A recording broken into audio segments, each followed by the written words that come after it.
Mabuhay Pilipinas! Binabati namin kayo mula dito sa loob ng arena sa lungsod ng San Juan para sa pagpapatuloy ng second round of elimination sa men's basketball tournament ng Season 91 ng NCAA. Magtatapat sa ating unang laban ngayong Huwebes ang San Sebastian College Recoletos at ang kupunan. Ni Fortune Cookie Atoy ko ang host school ng ating tournament ngayon, ang Mapua Institute of Technology. After missing the past 3 games for the Cardinals, muling nagbabalik ang team captain ng Mapua na si Josan Nimes. Sabi niya 80% recovered. Si Nimes ngayong araw, tignan natin kung papalaruin siya ni Coach Atoy ko sa napaka-importanteng bakbakan na ito.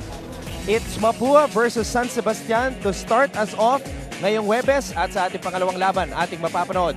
San Beda College, the defending champions, taking on the Jose Rizal University Heavy Bombers. Maraming salamat sa inyong pagtutok ngayon sa ABS-CBN Sports in Action sa Balls, Sky Cable Channel 167 in high definition.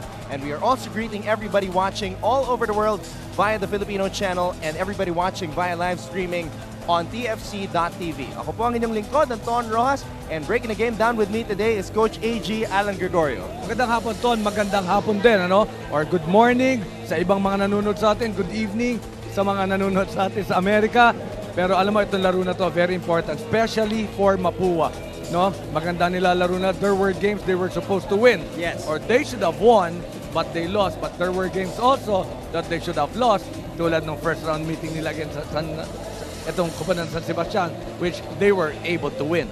Ito na ang pinakamagandang season ng Mapua under the tenure of Coach Atoy ko. 5 panalo. They only won 6 games in the first 2 seasons under Coach Atoy ko. 5-5 sila ngayon sa team standings. Very much alive to make it to the Final Four. 3-8 naman ang San Sebastian. Well, very important for Mapua right here. They're knocking on the door of the JRU Heavy Bombers. And just one win will make them just half a game away from the JRU Heavy Bombers. While San Sebastian naman on the other side would want to really have a hold of that number 7 spot after this ball game. Nung unang naglaban ang San Sebastian at Mapua ngayong season, pagalingan sa opensa ang ating napanood.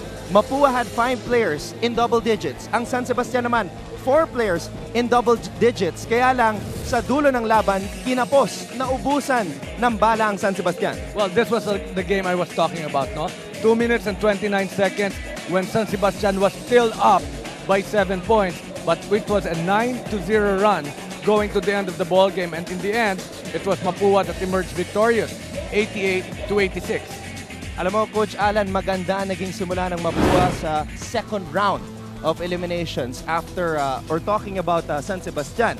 After defeating Letran, nabigo sila kontra sa LPU. Sayang yung pagkakataon ng San Sebastian after beating previously number 1 team, Letran. They fell in their last game against the Pirates. Well, yun nga sinasabi natin, no? The inconsistency of their ball game is very much evident here in this Season 91. And if there's one thing for Coach Atoy ko, he would want to have that kind of consistency going to the ball game. At yun din naman ang nagiging problema ng koponan ng San Sebastian. Meron sila mga pinapanalo, but those games that they were supposed to win, they're losing. Tignan natin kung magiging mas maganda ang performance ng dalawang big men ng San Sebastian ngayong araw, Michael Carisan at Bradwin Ginto. Sa kabilang panig naman, itong kupunan ni Coach Atoy ko, ang Mapua in their last game against Perpetual, they only played with 10 players. Coach Atoy called them the Magnificent 10. 7 rookies, 3 veterans, at ito ang mga nag-step up. Ito, napakalaking mga numbers ito, no? Si Ezekiel Rob Biteng had 12 points and 4 triples for that ball game. 4 out of 4, actually. Lahat pala ng tinira niya na yun, na 12 points, no? Galing from beyond the arc. John Nieles, 9 points, 3 assists. And ito si Darrell Menina had 9 points, 2 triples, 4 assists, and 2 steals. That's just a big ball game against Perpetual. Pakita ninyo ang inyong suporta para sa Mapua at San Sebastian, at upang malaman kung paano yung magagawa yon, puntahan natin ang pangatlong miyembro ng ABS-CBN Sports Broadcast Team na si Roxanne Montealegre. Roxanne? Thank you very much, Anton. Yes, mga kapamilya, alamin naman natin ang question for today. Aling team ang tahanan ng tibay? Kung gusto nyo sagutin yan, gamitin nyo lang ang hashtag NCAA Season 91, hashtag galing SSC-R, hashtag galing MIT. At para naman makita nyo ang rankings ng tweets ng Para sa school nyo, pumunta lang sa website na sports.abs-cbn.com. At para naman matag nyo rin ang napakatikas na mga kasama ko ngayon, ang IG ni Anton Rojas is Anton Rojas at syempre may Twitter si Coach Alan sa Coach Alan G. At para naman sa akin, Roxanne Montealegre sa Instagram. Kaya wag na kayong mahiya kasi baka yung tweets nyo na ang ma-feature natin live dito sa game. Anton?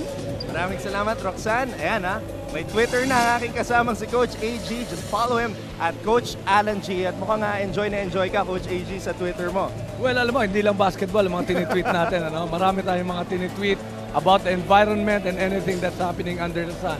So, abangan nyo lang kung ano mga sunod natin i-tweet. At abangan po ninyo ang pagtutuos ng Mapua at San Sebastian sa aming pagbabalik dito lang sa NCAA Season 91. Ilabas ang galing.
Gentlemen, we're live on ABS-CBN Sports in Action on this 3rd of September, a Thursday for a doubleheader in your Season 91 NCAA Senior Division. Let us meet the starters. First for the San Sebastian Golden Stags. At point guard number 4, Ryan Costello. The off guard number 13, Jamil Ortuste. Center number 5, Bradwin Ginto. Forward number 12, Jeric Fabian. And at power forward number 7, Michael Calisaan. Head coach of the Golden Stags is Rodney Santos. And now, starting with the season's hosts, the Mapua Cardinals. Power forward number 12, Justin Serrano. Forward number 13, Daniel Aguirre. At center number 10, Olwell Oraime. Point guard number 14, Daryl Menina. And the off guard number 4, Exi Pite.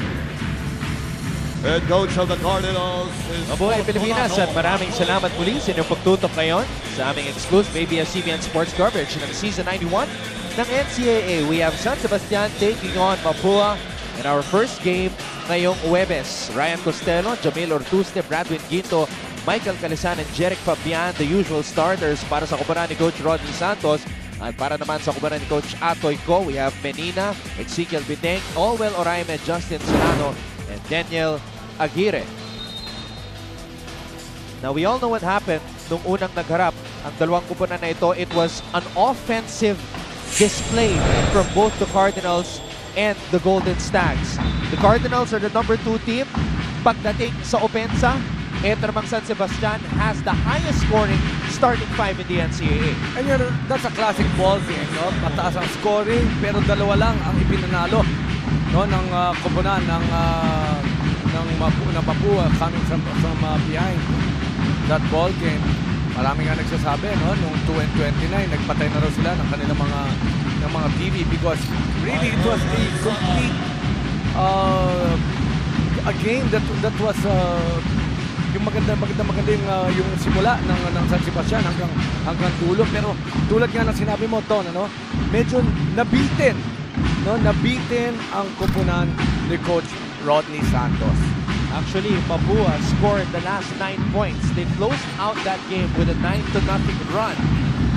Pero syempre, malaking bagay yung linaro ni CJ Isit sa laban na yon. He had 14 points in that game to go along with 3 assists. Ortuste had a big game when they first met. 21 points for Jamil Ortuste to lead all scores. And you know, that's something that Jamil Ortuste does not really do. No? He penetrate hard and try to post up against the mismatches.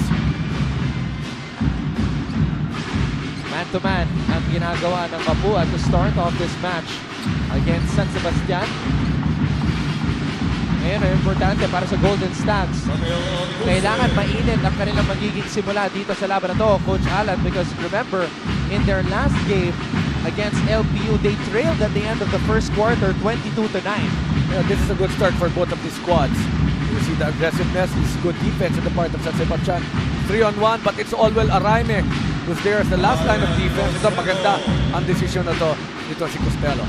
3 sa 5 starters ni Coach Rodney Santos. Nakapuntos na Costello, Ortuste, and Calisaan. Ano magiging sagot ng Cardinals? Hinahanap nila si Allwell sa ilalim. Brad Quintito tinawagan ng foul. You know, well, when all things fail in offense, you have to go for the high percentage shot. Pero ito, balikan muna natin to. Ito magandang depensa ng San Sebastian. Ito yung sinasabi mong 3-on-1 fast break opportunity. Fast play of the game brought to you by Smart Live the Smart Life. Allwell Oraime was the last line of defense. Smart move by Costello to just stop and drain that jumper. Pero ang rookie na si Menina nakalusot at nakapunto sa ilalim. Alam mo, usong-uso yan nung araw pa. Yung ganyan. Sabi nga, dati pag naglalaro ka, tapos, oh, hindi pwede yun. Diba? Hindi Knockout pwede yun. Knockout. Hindi pwede yun. Knockout. Oh, what a move by Jeric Fabian. Now 4 out of the 5 starters have scored for San Sebastian. This is the best scoring starting 5 in the league. Oraime with a fadeaway. Bitin. Menina nakalusot. Bitin ang kanyang tira. Ito na si Ortuste. Umarangkada. Ortuste sumaksak. Tumira. Masyado malakas. Oraime with a rebound. It's Mapua basketball. Menina, umatake, naagaw. Costello to Ortuste. Ortuste in attack mode today. Bothered by Oraime. Biting. Serrano swings it to Menina. Back to Biting. Fade away. Off the glass and in. So it's not all 3-point shots for Ezekiel Biting. That's coming of a nice play. The dribble pull-up, just a 5-footer. Ito si Fabian, hindi nahihiya dito sa laro na to, no? After that nice penetration, an open 3-point shot made by Fabian. Meron ng 5 puntos si Jeric Fabian, who has started 9 out of 11 games para kay Coach Rodney Santos. Ngayong season 91 ng NCAA, he averages 6.8 points per game. Justin Serrano, one of the all-stars para sa Mapua, nakapuntos na rin. You know, Justin Serrano is really a perfect for Coach Atoy Ko. He has a nice range, maganda ang mga nagiging decision sa laro. At ito, pinag-uusapan pa lang natin siya, is there to get the defensive rebound. Menina, pinasa sa kanto. Biting, naagawan. Ortuste, tumatakbo, pinasa kay Quinto. Quinto will head to the line for 2, attacking the defense of Allwell Oraime. At alam mo bakit maganda yung naging desisyon na yon itong si Jam Ortuste? It's because his big was running. So every time tumatakbo yung big mo, kailangan susuklian mo talaga yan. Kita natin itong Master Guapo move of the quarter ni Jeric Fabian kanina. Watch out for more Guapo moves powered by Master. Sikreto ng mga Guapo. 13-8 ang ating talaan. Lamang ang San Sebastian kontra sa Mapua.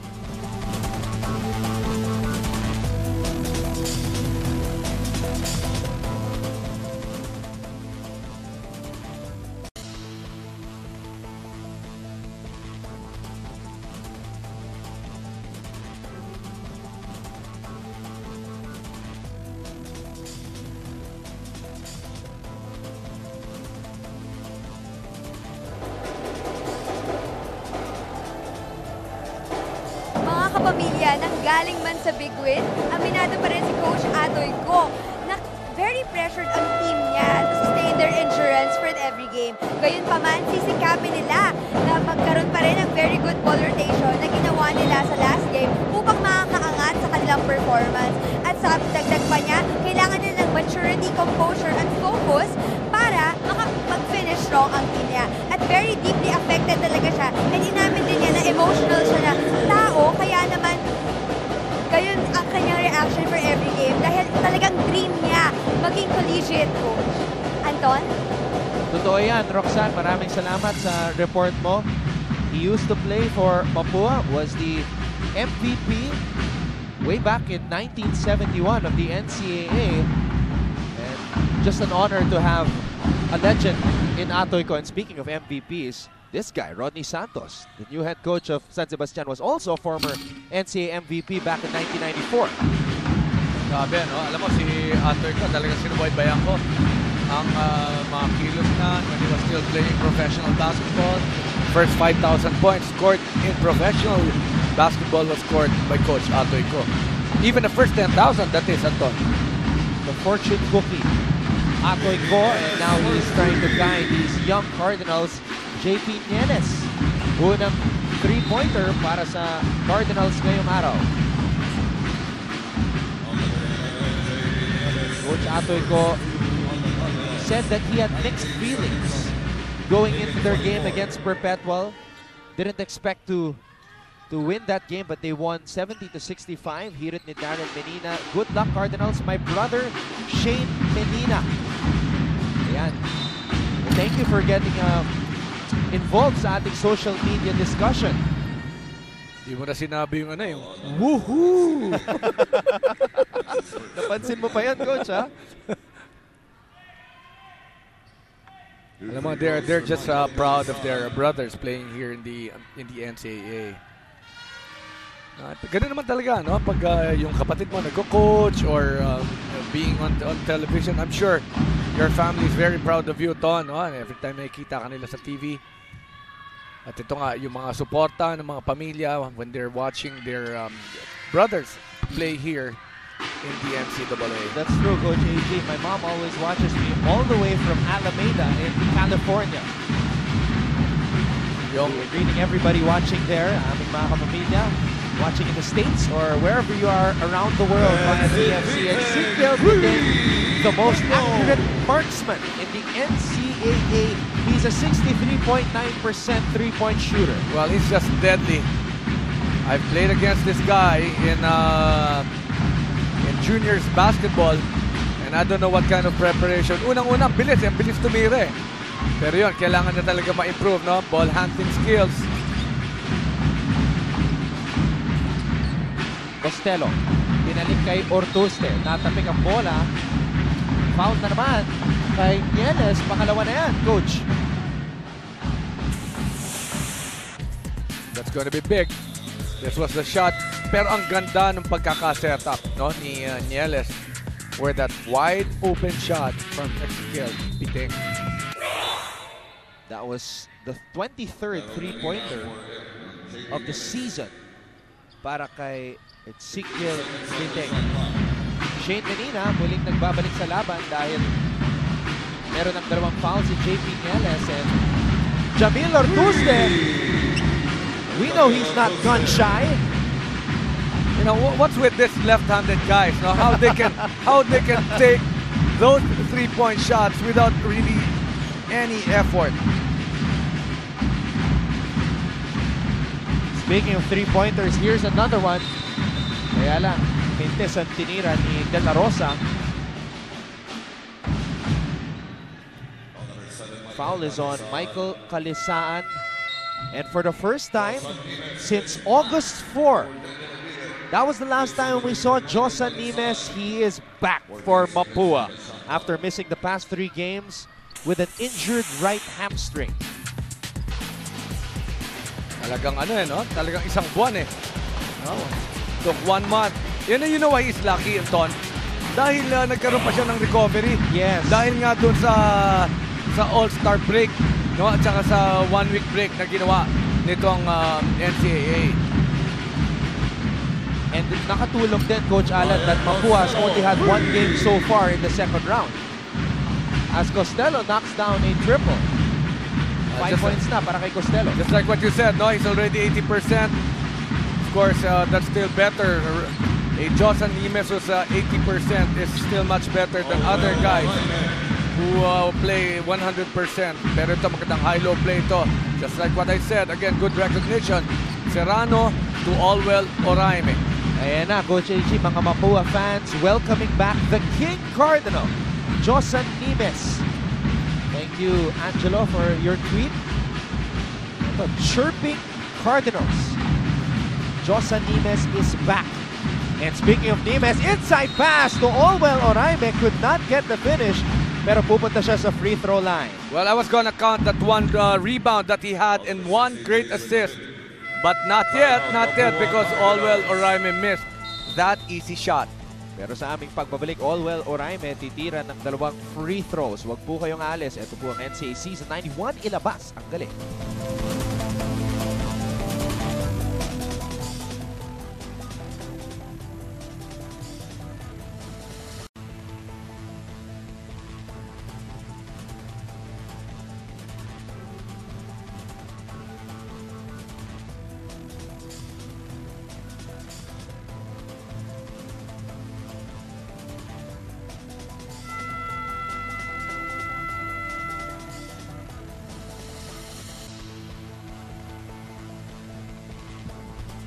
Muling nagbabalik ang aming exclusive ABS-CBN sports coverage. NCAA Season 91, ang starting point guard ng San Sebastian, Ryan Costello. Ito ang kanyang mga numero, Coach AG. Well, ito maganda yung against LPU. He had 8 assists, but he had 6 turnovers, no? So season average niya, yung assist to turnovers niya, 4.6 as against 4.3. So nawawala yung ganda ng pagpasa niya because of the number of turnovers that he has per ball game. Costello fouled out in their last game against LPU. Michael Calisan also fouled out in their last game against LPU. At talagang malaking kawalan yon para sa kubunan ni Coach Rodney Santos, considering na alam natin, Costello and Calisan play heavy minutes for the Golden Stags. Well, he has 5 points, 2 out of 2 field goals for Ryan Costello. Well, Allwell Oraime has to sink one to credit 1 assist para dito kay Josan Nimes. So, just a 4-point lead after being down 8-2. Nice adjustment on the part of the red shirts. This is an interesting lineup now on the floor para kay Coach Rodney Santos. Bihira natin makita to, ha. Dito lang ang natitirang starter ni Coach Rodney Santos. And they look out of sync. Gito trying to muscle his way out of trouble. Dinabas ang bola. Into sa tira ni Preta. Gito wants to set things up. David back up top to Siba. Kita-kita hindi masyadong familiar sa isa't isa ang lineup na ito. Bihira lang to. Normally, there are at least 2 starters for Coach That's right, Rodney. that's right. Oo, 3 gwardiya to ang pinasok dito ni Coach Rodney. And this was a back screen supposedly, pero pinasa nga ni Bradwin Ginto. Coach Rodney Santos installing the triangle offense. Intricate offense. And now his bench players will have to try to use that system in the actual game. Nimes. A more controlled game mula kay Josan Nimes sa kanyang pagbabalik ngayong araw. Well, it was not a good foul on the part of Preta. Masyadong malayo pa. Si Josan Nimes, umaatras na nga eh, no? Pero yun, hand check ang itinawag. Sibal, Preta, David, Santos, and Ginto. We rarely see a lineup with 4 bench players on the floor for San Sebastian. Josan Nimes, his first basket since that game against the College of St. Benilde back in August 4. You know, he has really improved on his decision making. Look at this. He saw the closeout. There was an opportunity for him to go for a higher percentage shot. Strong move of the game brought to you by Smart Live, the smart line. That's his first basket after almost a month dito sa Season 91 ng NCAA. And Mapua wants to keep a win streak here. Santos pinasa sa ilalim. And Jason David scores. One good move on the part of Jason David. Well, Oraime was not there. He had to go to close out against an offensive player. So apat pa rin kalamangan dito. 23-17. Pirit ni Downey. Magbabounce back ang Stags. Pero ito naman ang sagot ni Espe Balanay. Let's go Mapua. Kahit nag-aaral siya sa isang calculus quiz, sinusuportahan pa rin niya ang kanyang koponan. 23-19, San Sebastian on top. Nimes. What a dribble! Bitin lang yung kanyang tira. Nimes with a steal. Under a minute to go dito sa first quarter. Nimes, binagsak ang bola kay Branya, and Branya will head to the line for two. And again, that's another great assist in the part of Josan Nimes. Look away pass. Look at this in-out dribble. Looked at Oraime and passed the other side. Mark Branya, one of the three veteran players in the Magnificent 10, as called by Coach Atoy Ko. Only 10 players nagsuta para sa Mapua sa kanilang huling laban kontra sa Perpetual. And they scored the upset victory 70-65 ngayong araw. CJ Isit, Andrade Stevens, not suited up for the Cardinals, but Josan Nimes is back. Matagal-tagal na rin, nawala ito si CJ Isit. Of course, he's so much missed by the Mapua community. Pero makakabalik pa ba? Anong balita dyan, Ton? Hopefully we can get an update, but it's a injured elbow, which he also hurt during their game kontra sa CSB last August 4.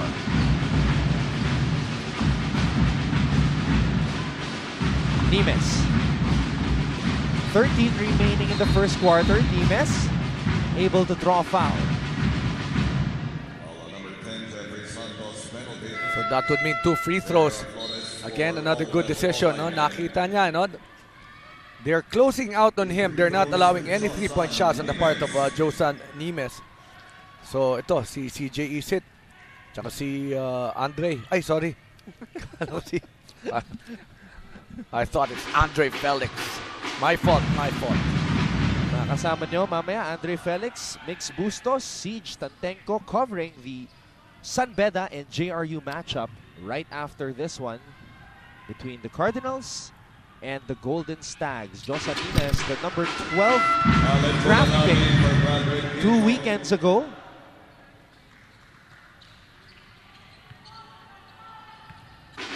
Well-deserved. One of the most versatile players na ating napanood dito sa NCAA. Preta, tumira sa labas. Bitin. Rebound is good for Santos, who scores. Coach Rodney Santos giving these players coming off the bench an opportunity to shine, and they did not disappoint. Golden Stags making some contributions, not just the starters like Jamil Ortuzde. Other guys stepping up like David, Santos, Sibal, Preta, Mulanadi. Can they hold the fort? Yan po ang ating aalamin mamaya sa pagpabalik ng bakbakan sa pagitan ng Stags at Cardinals.